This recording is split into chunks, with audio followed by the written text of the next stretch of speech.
Assalamualaikum warahmatullahi wabarakatuh. Perkenalkan, nama saya Endang Sapitri dengan NIM 4012211020. Di sini saya akan melakukan dan menganalisis tentang perubahan sosial yang mana mengenai tentang waria.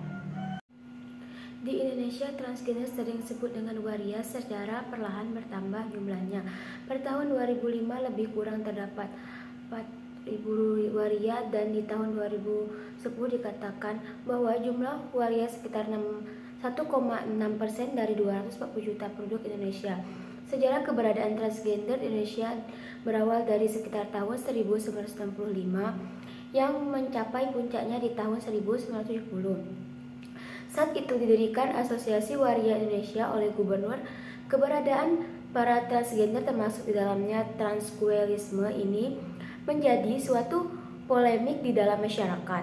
Komunitas ini di awal keberadaannya masih dapat diterima.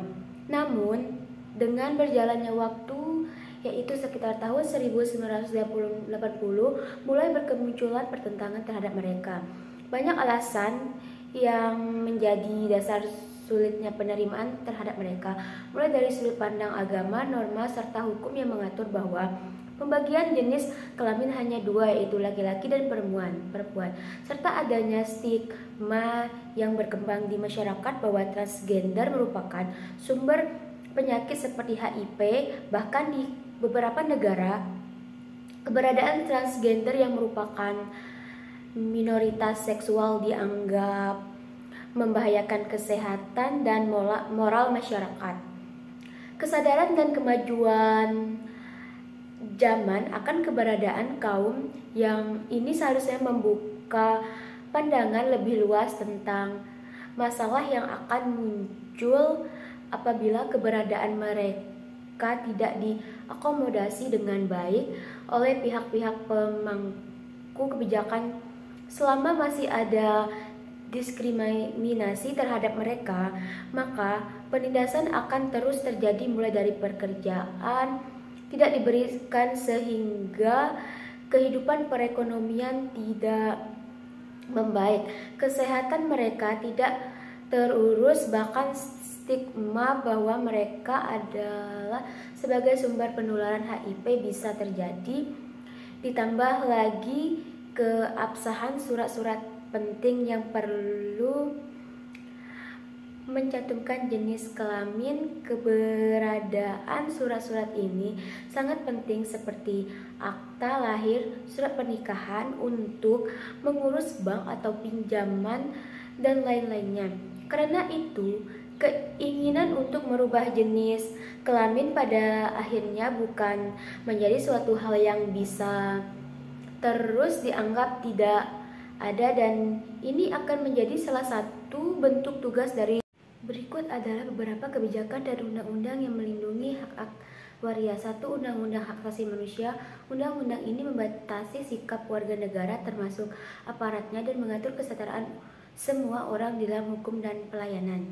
Yang kedua, gerakan politik lokal waria dalam perjuangan hak bekerja. Gerakan politik lokal waria berjuang untuk mendapatkan hak-hak kerja yang adil dan setara. 3. Penilaian terhadap peraturan daerah atau Perda yang diskriminatif. Komnas Perempuan mencatat adanya lebih dari 421 regulasi daerah yang dianggap diskriminatif terhadap waria. Yang keempat, pengakuan ekspresi gender waria dan trans. Undang-Undang Administrasi Kependudukan di Indonesia mengakui bahwa dua jenis kelamin, yaitu perempuan dan laki-laki, namun ada kebutuhan untuk mengakui dan melindungi ekspresi gender waria dan trans dalam administrasi kependudukan. 5. Perlindungan hukum bagi waria dalam masyarakat. Perlindungan hukum bagi waria dapat diwujudkan melalui The International Convention on Civil and Political Rights atau Konvensi Internasional tentang Hak Sipil dan Politik, yang mencakup kebebasan berserikat, berkumpul dan mengeluarkan pendapat.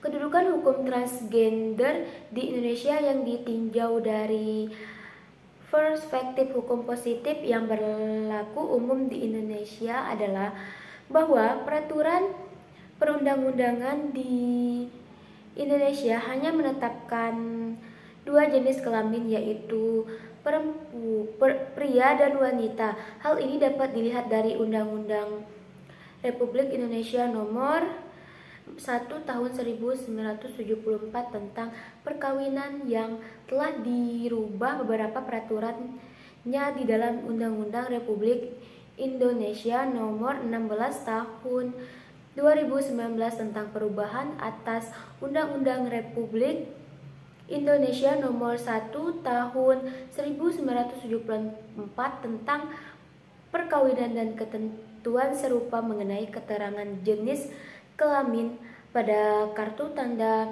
penduduk yang ditetapkan dalam Undang-Undang Republik Indonesia Nomor 23 Tahun 2006 tentang administrasi kependudukan. Secara teori terdapat jaminan perlindungan hukum yang melindungi seluruh masyarakat Indonesia termasuk kelompok transgender di Indonesia. Terdapat adanya tindakan diskriminasi atas dasar hukum. Apapun hal tersebut sebenarnya telah diatur dalam pasal 28D ayat 1 Undang-Undang Dasar Negara Republik Indonesia dan Undang-Undang Republik Indonesia Nomor 39 Tahun 1909 tentang hak asasi manusia. Kasus waria seperti kasus lainnya dapat diberikan kepastian hukum dengan mempertimbangkan dan pengaruh perubahan sosial terhadap kepastian hukum. Perubahan sosial dapat mempengaruhi pandangan masyarakat, norma, dan nilai-nilai yang mendasari sistem hukum. Dalam konteks kasus waria, perubahan sosial seperti peningkatan kesadaran akan hak asasi manusia, inklusi, dan kesetaraan gender dapat mempengaruhi cara pandang masyarakat terhadap waria. Hal ini dapat tercermin dalam perubahan kebijakan dan undang-undang yang melindungi hak-hak waria seperti pengakuan identitas gender, perlindungan terhadap diskriminasi, dan akses yang adil terhadap pelayanan kesehatan dan pendidikan. Namun, penting untuk dicatat bahwa kepastian hukum tidak hanya bergantung pada perubahan sosial. Hukum juga harus didasarkan pada prinsip-prinsip konstitusional, keadilan, dan perlindungan hak asasi manusia. Proses hukum yang adil dan transparan juga penting dalam memberikan kepastian hukum bagi semua pihak yang terlibat dalam kasus waria.